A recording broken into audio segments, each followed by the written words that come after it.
Uh, Thanks everyone for coming here, and thanks for the invitation to speak about this. I want to start by motivating the need for neuro-symbolic models with an example of news headlines from a few years ago. And I apologize in advance for those of you who have already seen it in one of my talks. I've been using it quite a lot lately. I'm going to squeeze that lemon until ChatGPT or some other model gets this correctly. So this headline says, Stevie Wonder announces he'll be having kidney surgery during London concert.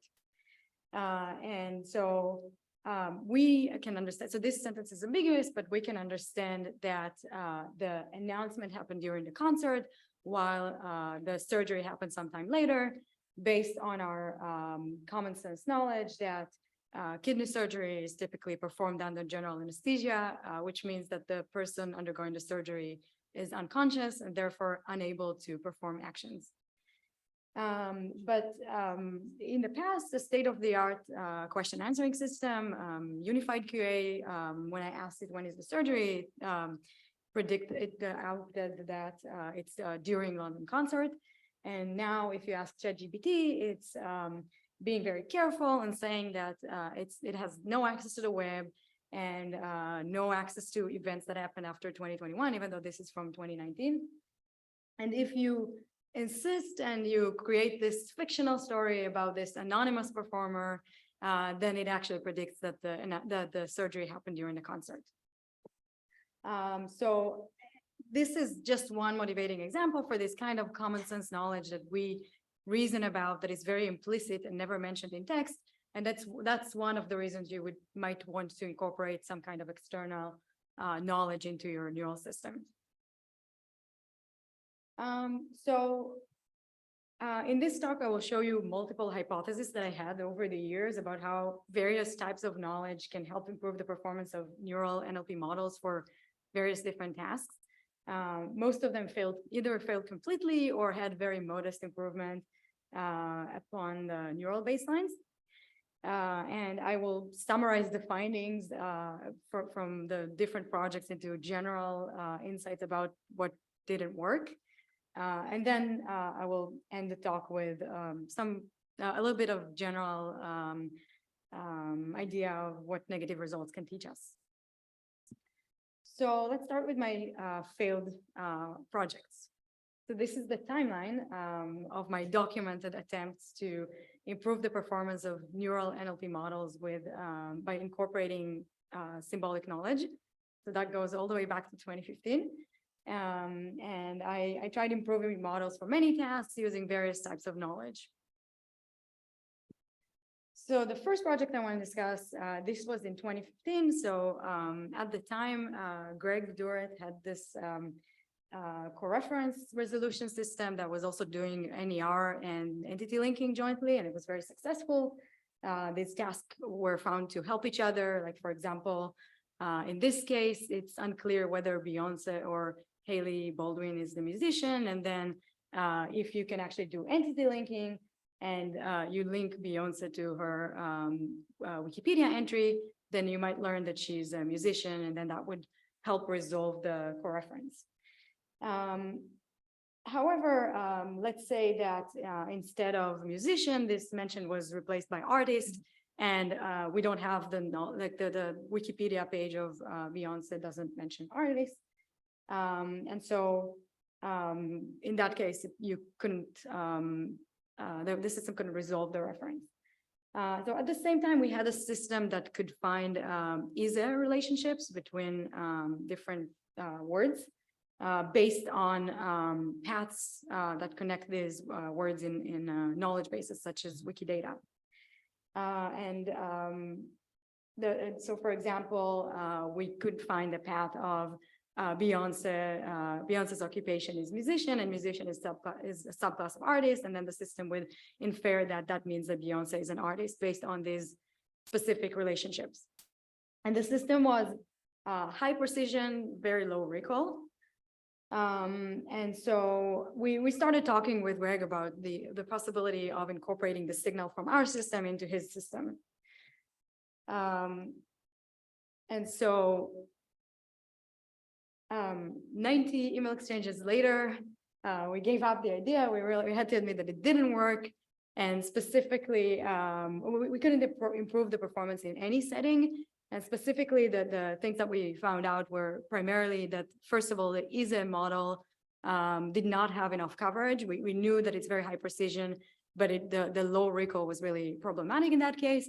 And then second, the relation between Coreference and the EACL relation was pretty inconsistent. It wasn't always helpful. And then later that year, Michael Struber gave an invited talk at LSD STEM workshop at EMNLP 2015, which essentially he was saying that incorporating any kind of semantic features into Coreference system doesn't work. I think at the time, I mean, I was not in that workshop, but I met him sometime later. I was still trying to argue, but now I'm starting to think it's really hard to make that work. It's not impossible, but it's really hard. Okay, moving on. 1 year later, I had a system for hypernymy detection that was called HypeNet, and that system actually had both high recall and high precision. So what it would do was if you had two words like Google and company, it would find all the lexical semantic syntactic paths that connect these two words in a corpus. And then, like, for example, Google is a company or Google Corporation is a company, and then embed these paths using an LSTM and concatenate that with the word embeddings of Google and company and feed it into a classifier that predicts whether company is a hypernym of Google. And so, and after we published this paper, I started to collaborate with people from TU Darmstadt. This was with Maxime Peyrard. At the time, he was a PhD student there, and he was working on extractive multi-document summarization. And he planned to follow the lexical chain approach. So in this approach, the idea is that you find chains or clusters of related words in the source documents based on lexical resources such as WordNet and specific relations like synonyms and hypernyms. And then these chains could be used to identify the most important topics in the documents, and based on that, an unsupervised extractive summarization model can choose which sentences to include in the summary. So Maxime and I plan to use HypeNet to increase the coverage of the lexical chains from just WordNet to a model that can have higher coverage. And as you can guess, based on this work being included in this talk, it didn't work. And in particular, we faced two problems. One was that my method worked at the word level, but it was actually crucial for a downstream task to work at the sense level, to do disambiguation. And the second problem was more inherent. It was that the strong lexical chains did not necessarily correlate with the important concept in the document. And that's more of a problem in the summarization method. Even at the time, this was in 2016, and even at the time, this was a 20-year-old method. So it was not it was a weak method in general. Moving on another year, a year later, in 2017, as part of my Google internship, I worked on noun compound interpretation. And we did publish part of the work that I did there, but as part of the work, we collected a new data set of noun compounds and the relationship that holds between them. So for example, phone call was classified as means because it was a call using a phone. And one way we try to show the quality of the data set is by using the annotations from the data set to improve a downstream task. So we chose NLI, and then what we did was simply, if we recognized a mention of the noun compound from the data set in one of the premises, then we just replaced it with, oops.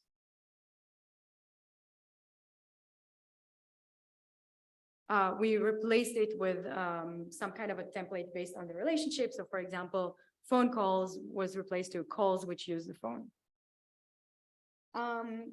And then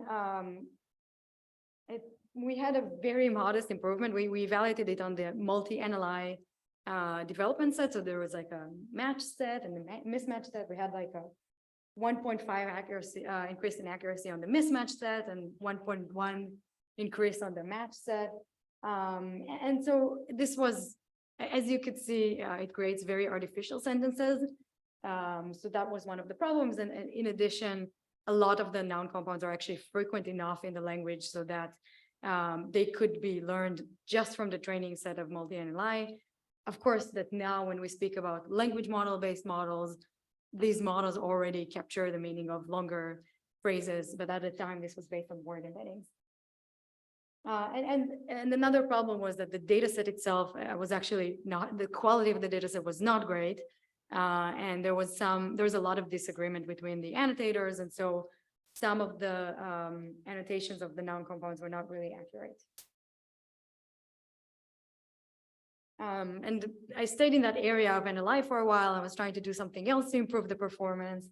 And another thing I tried to do was to inject lexical semantic relations from WordNet into neural NLI models. So at the time, this was what a typical NLI model looked like.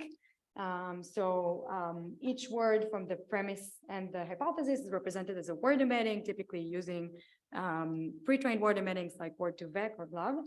And then there was an RNN, possibly with attention, that encoded the whole sentence. And then you get these two sentence embeddings for the premise and the hypothesis. And you have a step of extracting features like concatenating these two embeddings and subtracting, doing like element-wise multiplication, etc.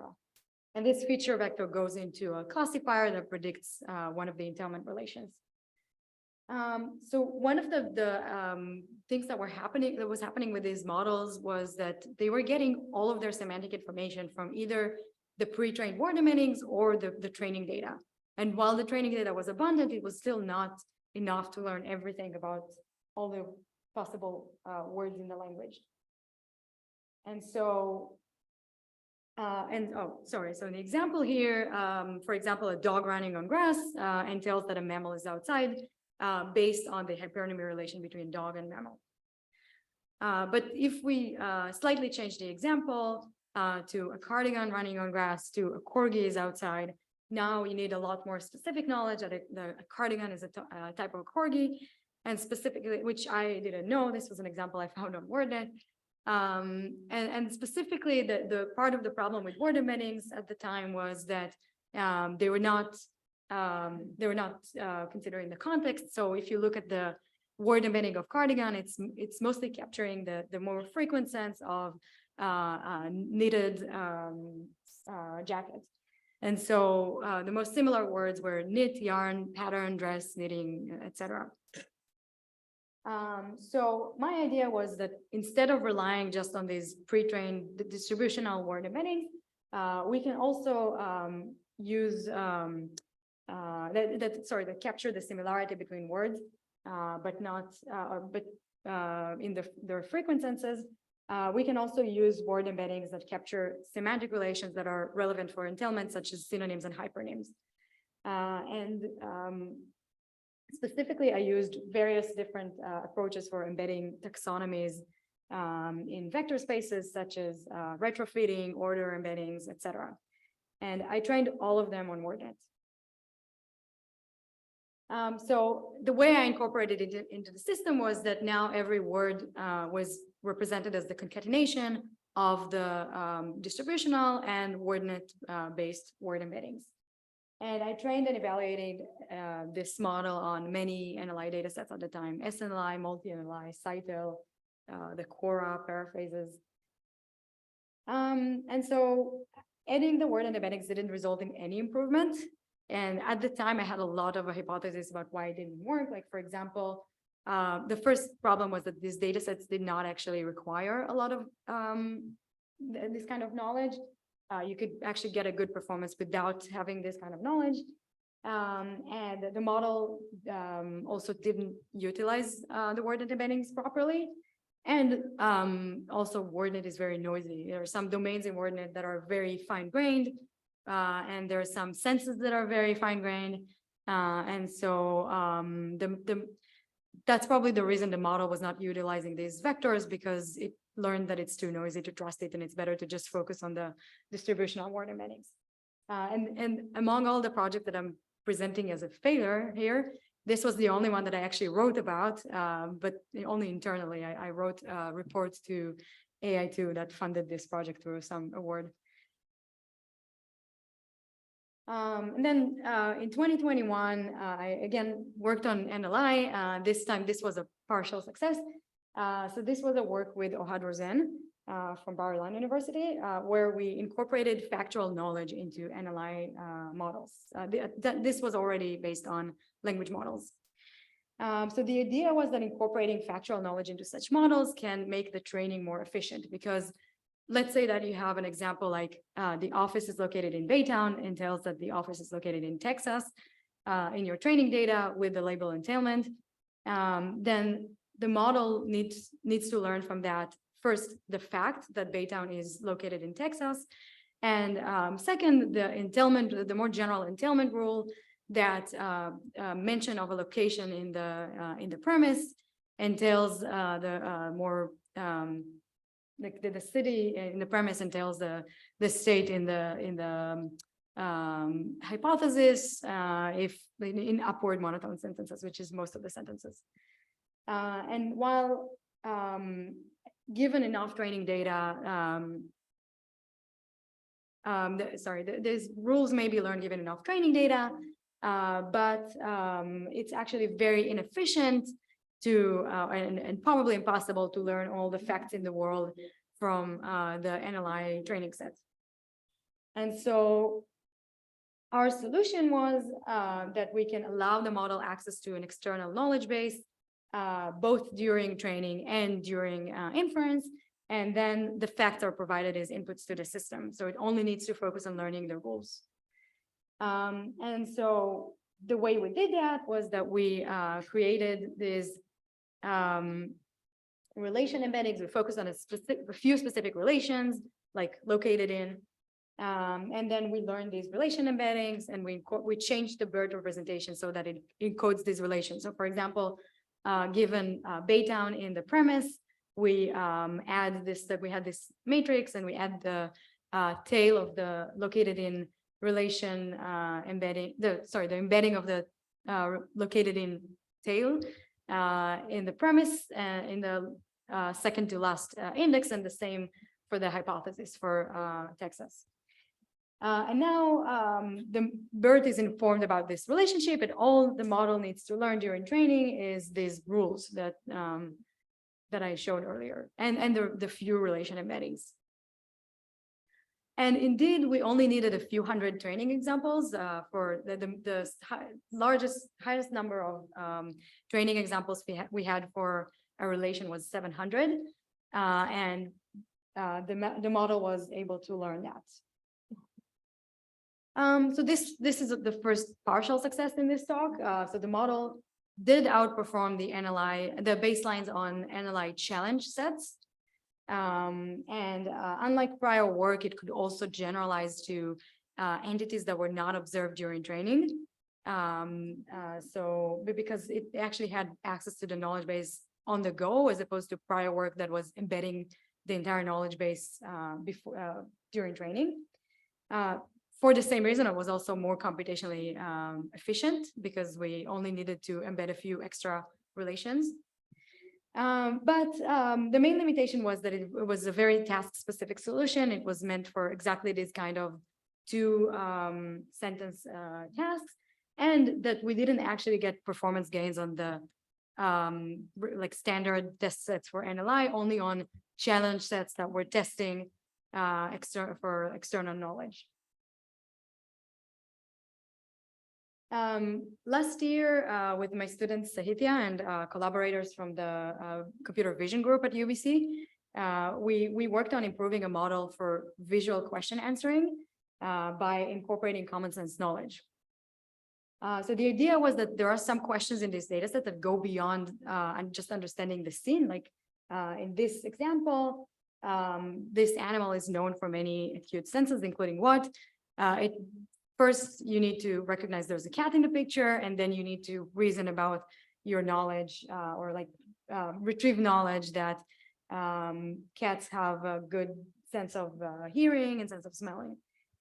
So our approach was relied on Comet, which is a language model that is fine-tuned on a common sense knowledge basis.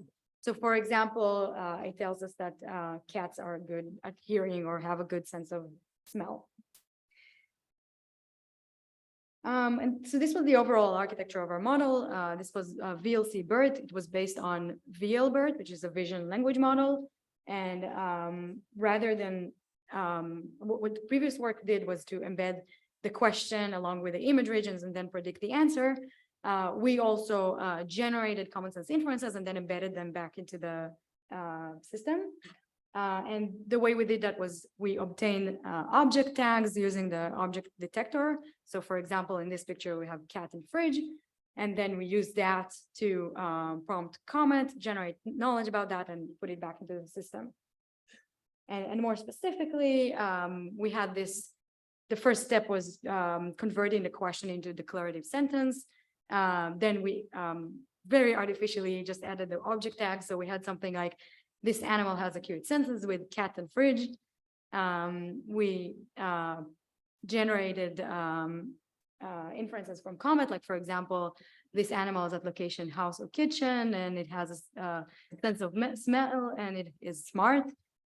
And then we had this, we converted this to natural language sentences using templates.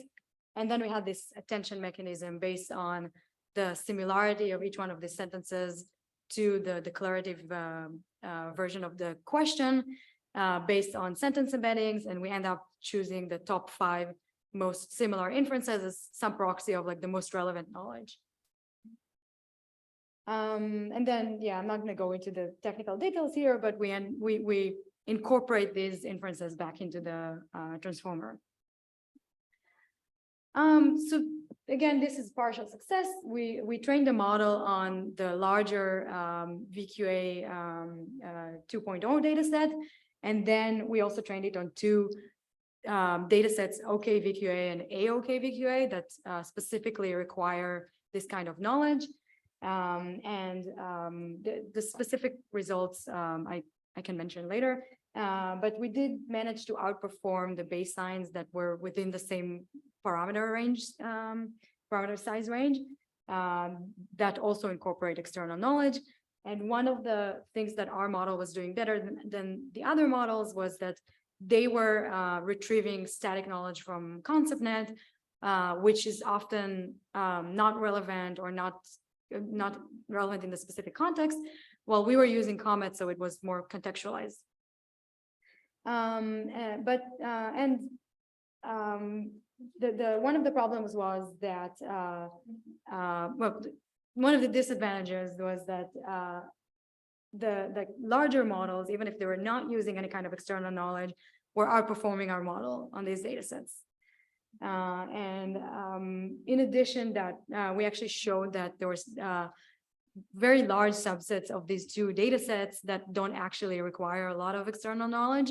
We had this method that's in the paper if you want to check it out, this method to automatically recognize specific types of questions that are visual or that require counting. And in that case, it did not require any kind of external knowledge.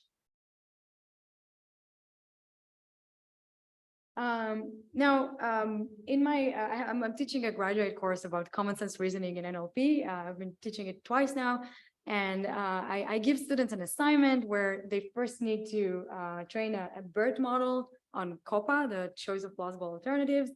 So we have this sentence like the politician lost the election because, the politician lost the election. The question is, why did it happen? And then you have these 2 options, like he ran negative campaigns or no one voted for him. And then so they train a BERT model, and then they need the task is to choose the most plausible alternative.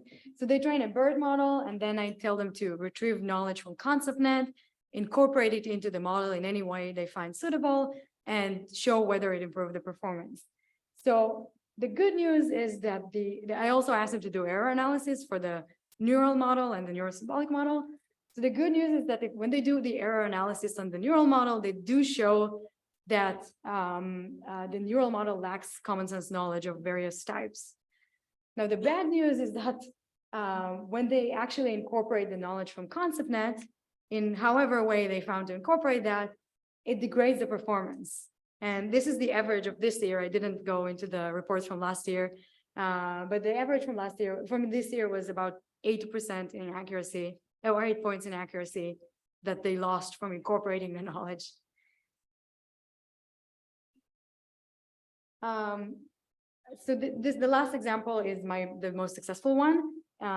So this was a tackle paper last year with Tuhin Chakrabarty, and we created this data set of short narratives that include idioms. Like in this example, Isaac yelled across the cliff, face to me. The rush of beating the tempest had his adrenaline pumping.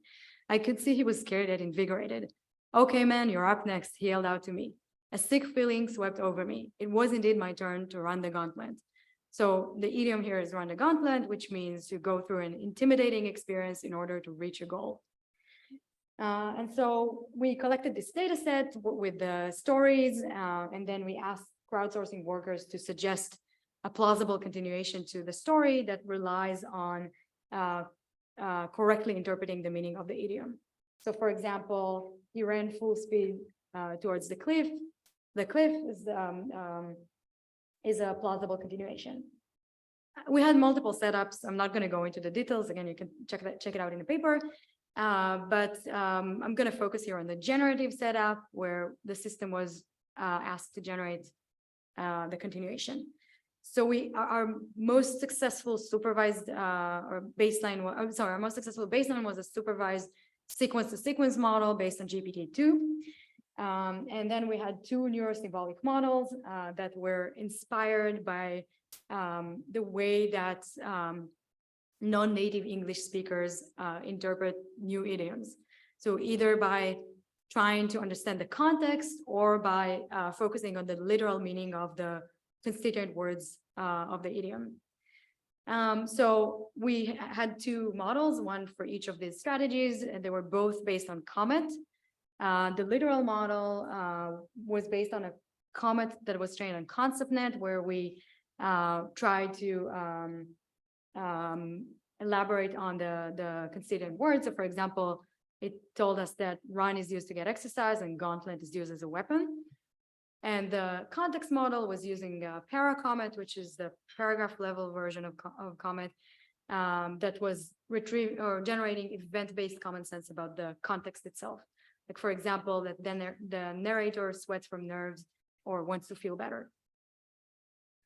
And then we trained a sequence-to-sequence model where, in addition to the narrative, we incorporate the inference into the input. Each inference was in a separate instance, and then the model is trained to generate the plausible continuation. And during inference, we again feed each inference separately.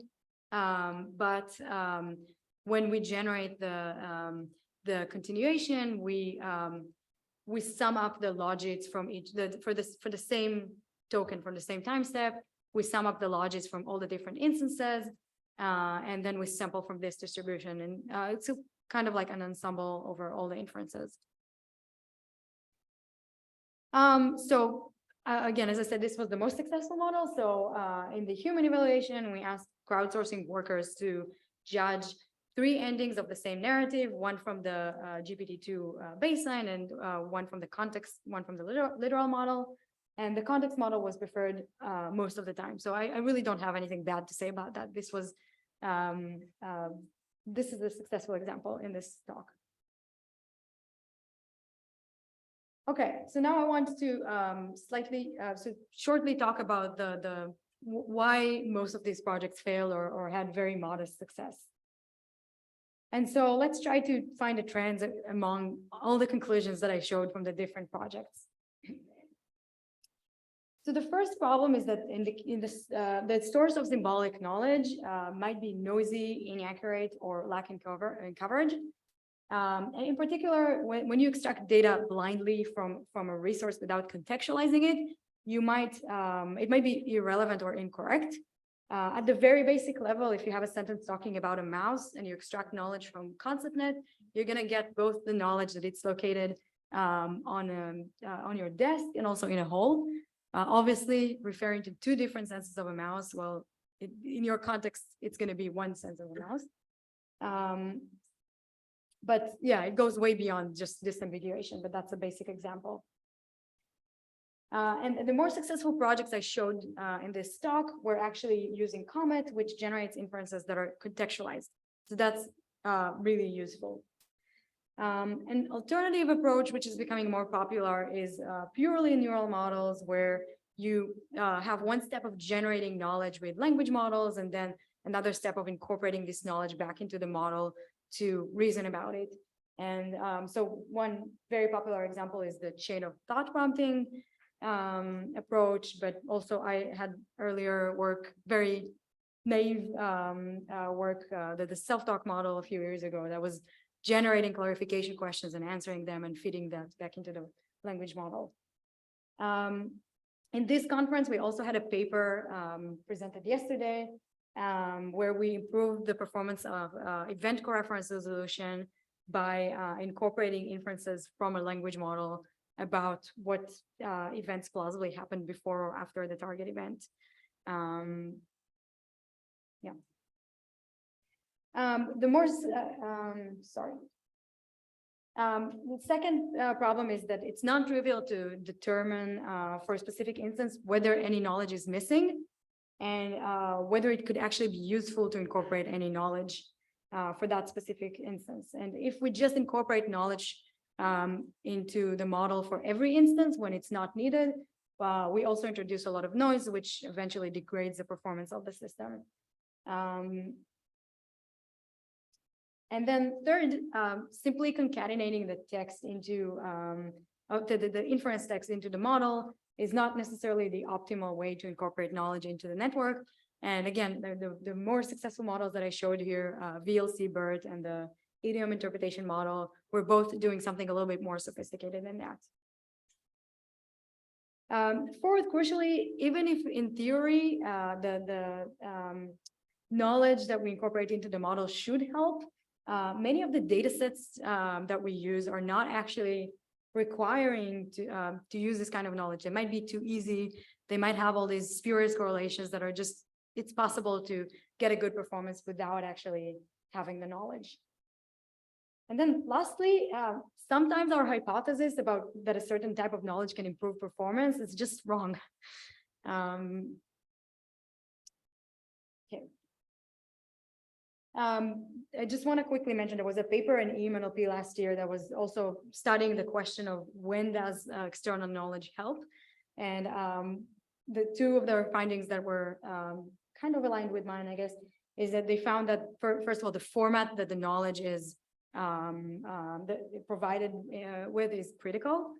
They specifically found that it's best to express it as a fluent sentence, and in addition, they confirmed that smaller models benefited more from external knowledge than larger models, which is kind of expected. Okay, for the final part, I want to talk a bit more in general about what negative results can and should teach us. So it's really easy to prove that an idea works, or like relatively easy to prove that an idea works. But when your idea doesn't work, it's really hard to conclude that the hypothesis is incorrect. It could just be that the implementation is suboptimal. So my rule is that I don't want to give up too easily on a project. I want to try multiple things before I can declare that it failed.